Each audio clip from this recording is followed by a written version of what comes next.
түштүк тарапта дабдыр деп коет, дабдыр болуп эле сүйлөй бербеш керек да. Түндүк тарапта муну жанагы эме деп коет, келеси болор деп коет. Кичинекей кара кечени иштете албай аткан бийлик кумтөрдү жыргаттат дейсиңерби? Бүгүнкү күнгө чейин отчетун бербей атышат. Мага эмес, сизге эмес, элге эмес. Биз шайлаган 120 депутат отчетун ала албай атат. Силердин ишиңер эмне деп койду? Экиден опер кирип, партиядан акча алганбыз деп жазсаңар, чыгасыңар деп жатыптыр деп. Муну ал эки азаматтын жасап атканы. Элчилик алкылуу жасап атканы ушул. Мына ошол убакыттын ичинде Кыргызстандан 700 миллион доллар качып кетти. Мына инвестиция деген. Сырттан түз келип аткан инвестиция азайды, жок болуп калды. Камчук аман коркуп атышат.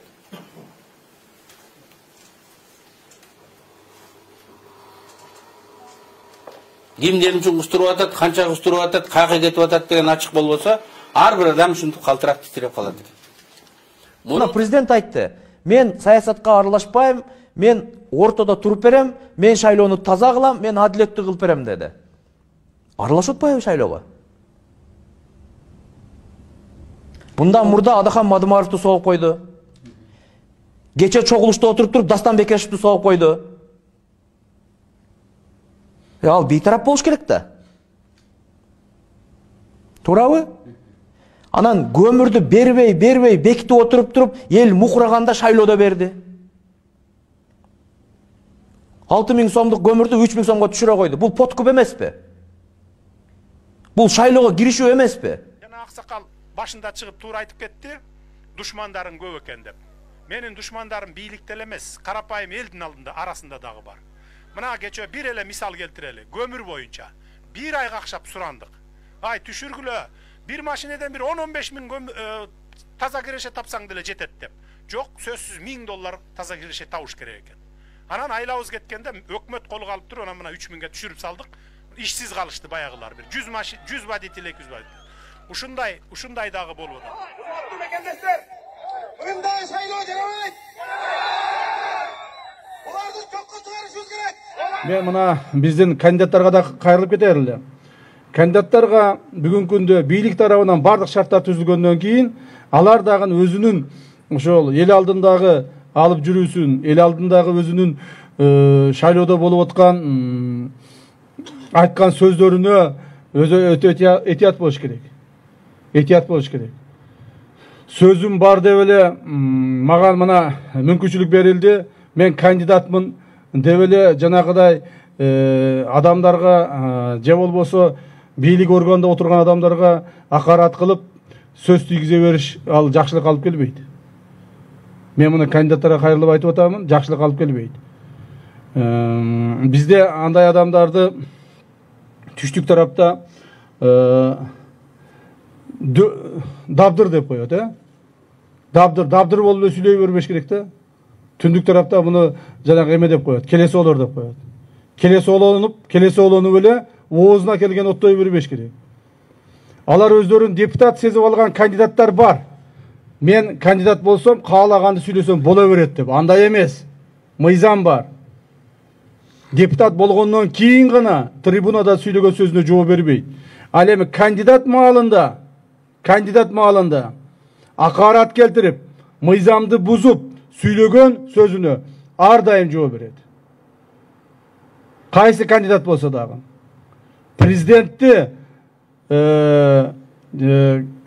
шылдыңдаганды, президентке туура эмес адрестерди айткандардын ар бирине жооп болот. Мен муну ачык айтып коеюн. Мына кээ бир кандидаттардын программасы ушул.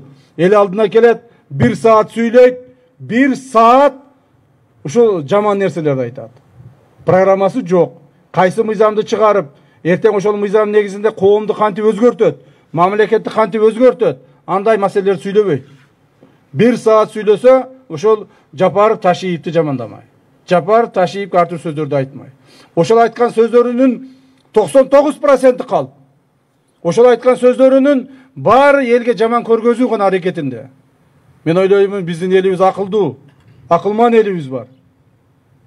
Баары карап турат, унчукпай карап турушат. Эртең шайлоодо өздөрүнүн баасын берет ошолорго. Ошондуктан урматтуу кызматкерлер, силер дагы ушул маселелерди жерлерде фиксация кылып, жерлерде маалыматтар топтогула. Шайлоо дагы бүтөт. Шайлоонун эртеси да болот. Мына ошол кандидаттар жооп бере турган күн да келет. Ким президентке, мамлекеттик кызматкерлерге жосунсуз, мыйзамсыз акарат келтире турган болсо, ар бири жоопко тартылат.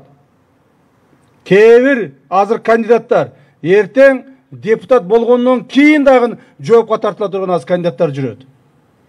Сагызгандай шакылдап.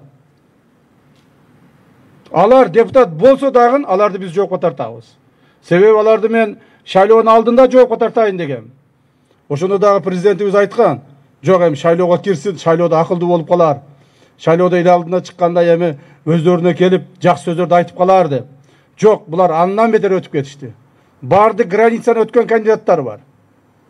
Бүт адамдык дагы, моралдык дагы, мыйзамдык дагы чектен чыгып кеткен кандидаттар бар. Биз алардын ар бирин жоопко тартабыз.